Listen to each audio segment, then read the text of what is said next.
Today I'm going to teach Delilah how to go in a box.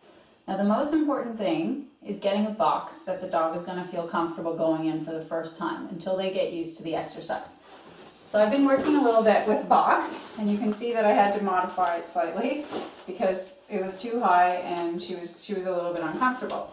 I'm going to show you a few ways that you can get your dog to go in the box and then transfer it to a smaller box.